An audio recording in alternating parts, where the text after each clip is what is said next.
All right.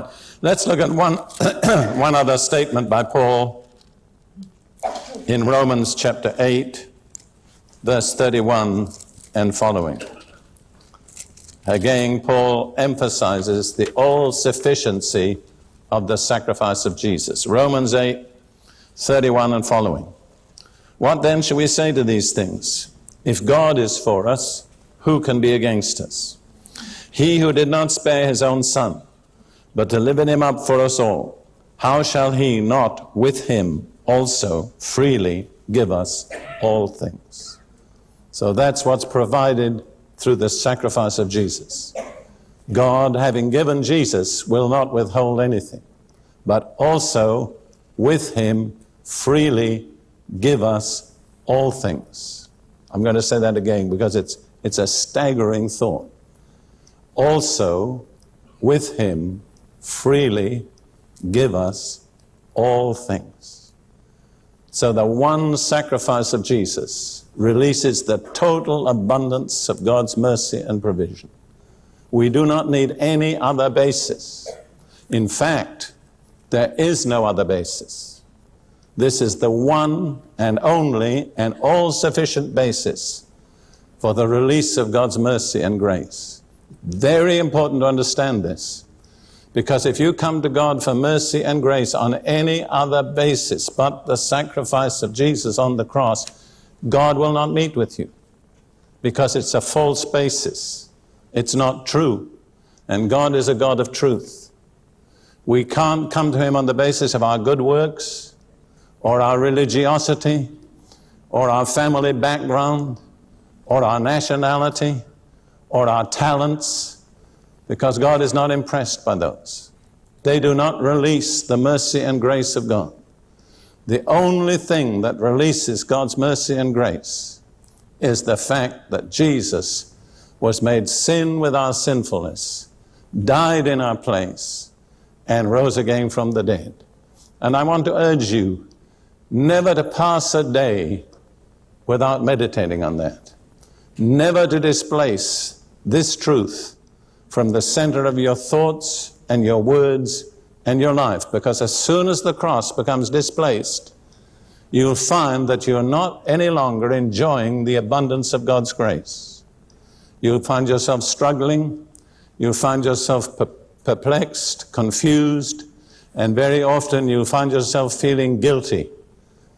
And you won't understand what's happened in my life. Why has things gone wrong? The answer is, what has happened in your life is that the cross has been displaced from the center. All right, the second aspect of the cross that I want to speak about is that it's through the cross that God's supernatural grace is released in our lives. You see, Christianity is not a set of rules.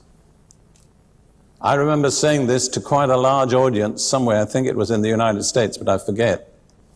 And I wasn't really expecting to astonish people, but I said to them casually, of course, Christianity is not a set of rules. And they looked at me in astonishment. I think they would have been less shocked if I'd said there is no God. To me, this is something that's become obvious over the years. Christianity is not a set of rules. It's not a set of laws. Israel had a set of laws for 14 centuries, given by Moses. And Paul tells us that the law is perfect, it's righteous, it's holy, it's good. We can never improve on the law of Moses if it comes to a law.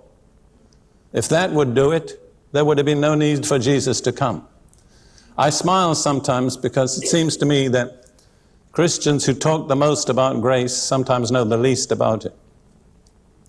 I think of the people who say we're not under the law, and then they construct their own set of religious rules, which is sometimes quite complicated. Let me tell you, dear brothers and sisters, if the law of Moses wouldn't do it, Baptist law won't do it, Pentecostal law won't do it, Catholic law won't do it. We can never improve on the law of Moses, but the law of Moses failed, not because there was anything wrong with the law, but because there was a problem in us. we were unable to keep the law because of the weakness of our fleshly nature. I'd like to read some words of Paul on this theme in Galatians chapter 3, verses 11 and 12.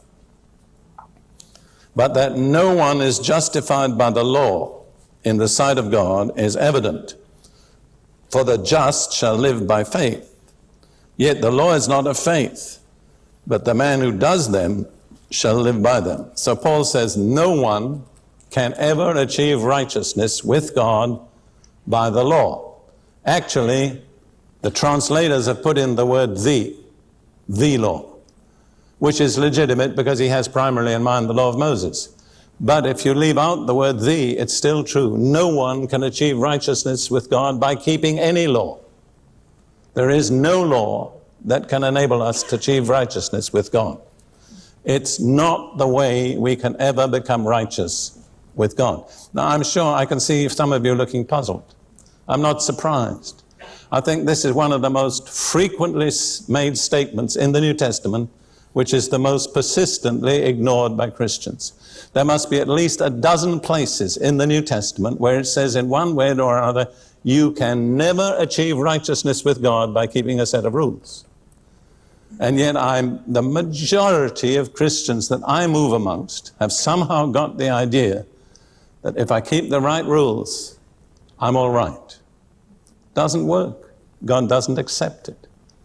Doesn't produce the results that God wants. As a matter of fact, it tends to produce the exact opposite. Because people who focus on keeping laws become what we call legalistic. And then, whatever particular section of the church they belong to, they say, our laws are right, and we're righteous because we keep them, and those people over there in that section of the church don't keep our laws, so they're not righteous. So actually, legalism tends to split the church up into a lot of different groups according to the particular set of laws which one group is keeping.